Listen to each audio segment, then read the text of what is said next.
प्रणाम भारत, जय Shri Ram, Vande Mataram. The Lucknow dialogues पर आप सभी का बहुत बहुत स्वागत है। आपको नहीं लगता कि ट्रम्प जो अपनी गलतियों से कोई भी सीख नहीं ले रहे हैं? अब तो ईरान और इजराइल को गालियां भी दे रहे हैं। उनका बयान, प्रेसिडेंट ऑफ अमेरिका का कोई बयान आता है और उस बयान के ऊपर बीप लगाना पड़ रहा है। ऐसा पहली बार हुआ है। ऐसा पहली बार हुआ है कि अमेरिका के जो राष्ट्रपति हैं, जो प्रेसिडेंट हैं, उन्होंने कुछ बोला और उसके ऊपर बीप लगाना पड़ रहा है। दुनिया में वो वायरल हो रहा है। सबसे शक्तिशाली देश, खुद को समझने वाला अमेरिका का राष्ट्रपति, वो गाली दे रहा है ऑन कैमरा और उस गाली को बीप करना पड़ता है क्योंकि वो कस वर्ड यूज़ कर रहे हैं, एफ यू जैसे वर्ड यूज़ कर रहे हैं। दरअसल ट्रम्प गलतियों से सीख नहीं रहे हैं और उनको ये बहुत बड़ी गलतफहमी हो गई है कि अमेरिका एक सुपर पावर है और जैसा वो चाहेंगे दुनिया वैसे ही चलेगी।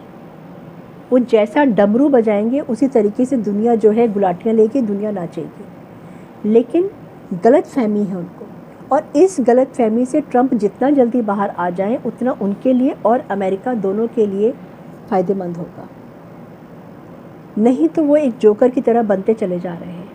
इसको इस तरीके से समझिए कि जब ट्रम्प राष्ट्रपति बने थे और चुनाव भाषण उनका जब हुआ करता था तो अक्सर कहा करते थे कि मैं 1 घंटे में रशिया और यूक्रेन का युद्ध में रुकवा सकता हूँ। आज कितने दिन हो गए, कितने सारे दिन गुजर गए और स्थिति ये है कि यूक्रेन हार की कगार पर खड़ा है। रशिया के ऊपर बीच बीच में ज़रूर वो कुछ ना कुछ अपना आतंकवादी घटनाएं जो करता रहता है, लेकिन हार की कगार पर खड़ा है। अल्टीमेटली रशिया को हराना जो है ना तो यूरोप के बस की बात है और ना अमेरिका की। तो फिर यूक्रेन जो एक छोटा सा देश है वो रशिया को कैसे हरा सकता है जब यूरोप और पूरा अमेरिका हेल्पलेस है? इसका नतीजा क्या हुआ?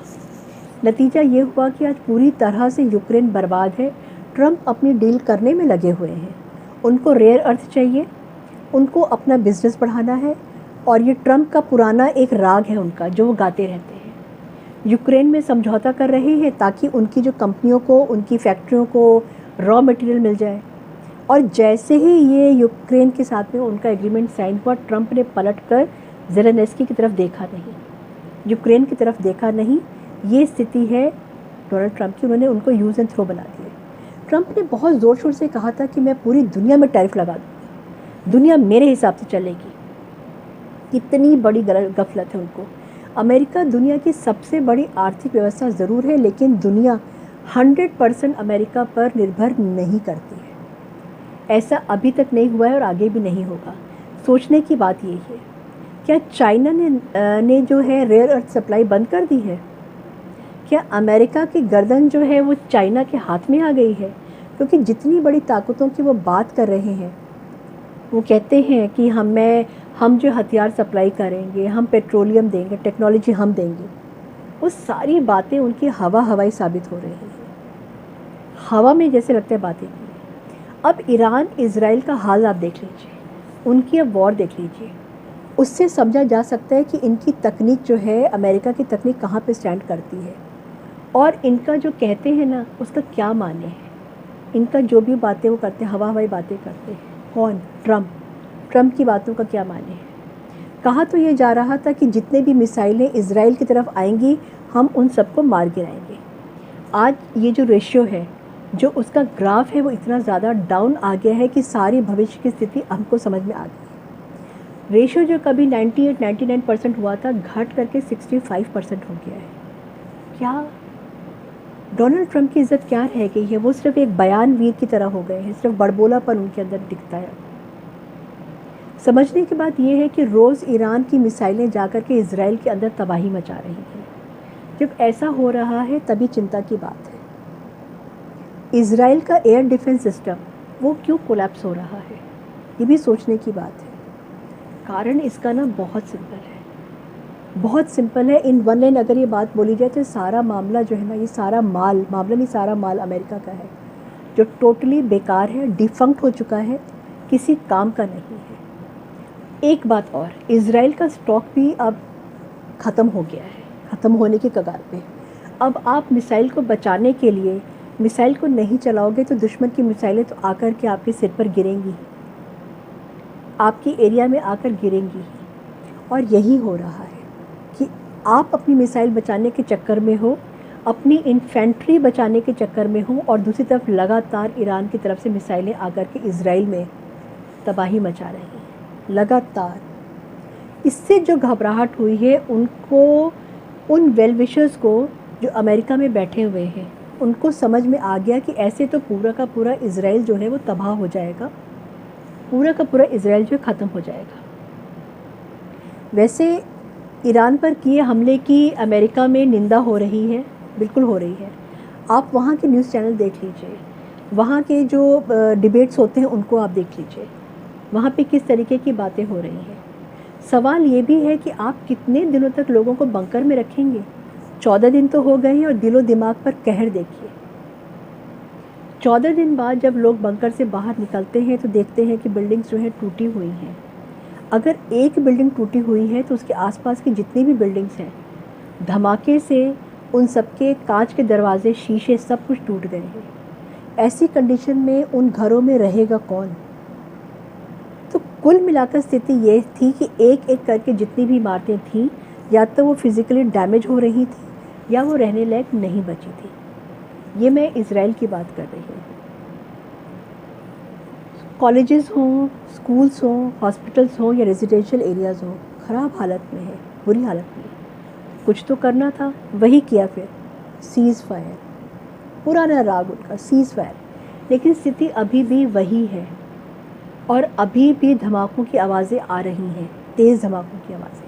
और अगर हम ऑपरेशन सिंदूर की बात करें तो उस वक्त को याद करें तो कहा गया कि हमारा कोई रोल नहीं है, भारत पाकिस्तान खुद समझे, क्योंकि 1000 साल से चली आ रही एक डिस्प्यूट है।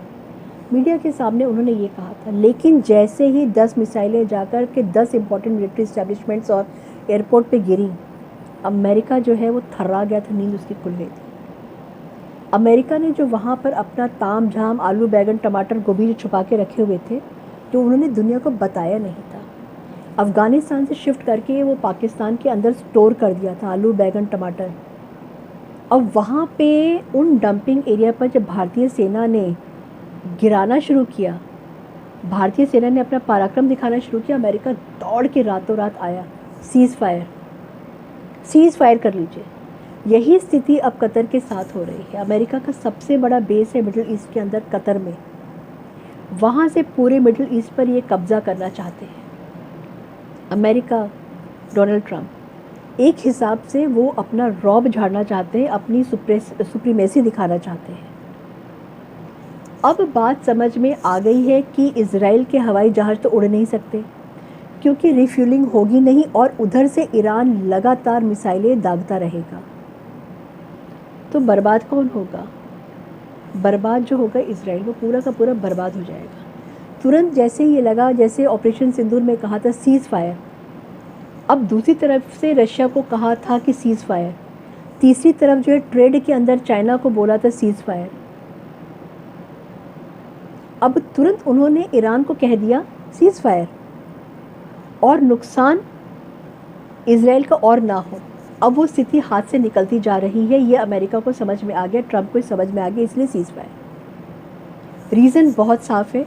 अभी तक टेक्नोलॉजी का घमंड शायद अमेरिका और यूरोप को लगता था कि उनके पास उनसे अच्छी टेक्नोलॉजी किसी के पास नहीं है, लेकिन जिस तरीके से ऑपरेशन सिंदूर में भारत की टेक्नोलॉजीज़ और मेड इन इंडिया जो एरो डिफेंस सिस्टम था, इसको अगर हम देखें तो पूरी दुनिया का मुंह खुला का खुला रह गया, हक्के बक्की रह गई पूरी दुनिया। और ताज्जुब में है कि इतना सटीक सिस्टम भारत ने बना कैसे लिया। और दूसरी तरफ ब्रह्मोस, उसको रोकने का कोई तरीका नहीं है।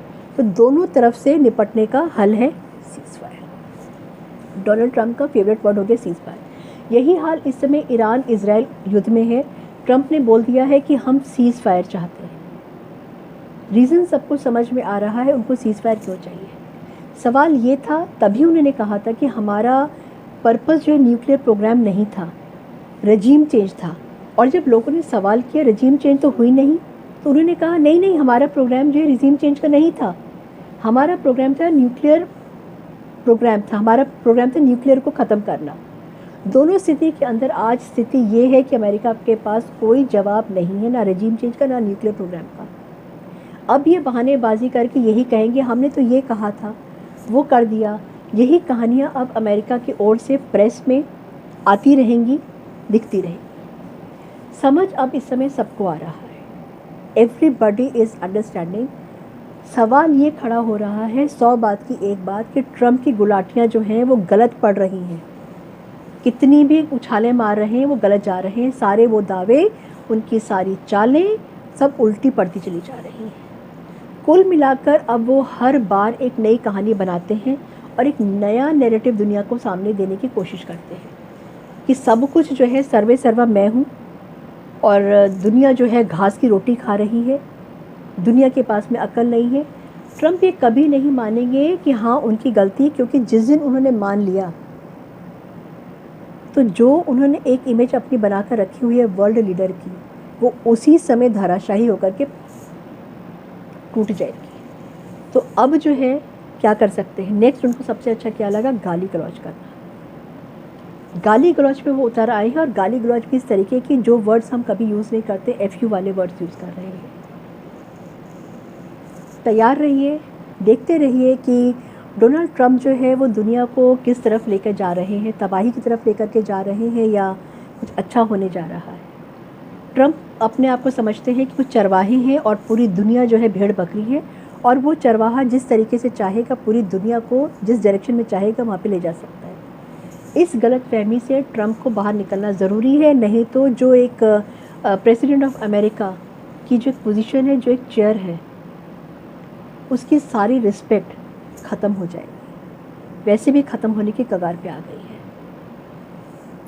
वीडियो आपको कैसा लगा, और thank you for watching the complete video, और कमेंट करना बिल्कुल भी मत भूलिएगा। Thank you so much. जय हिंद, जय भारत, भारत माता।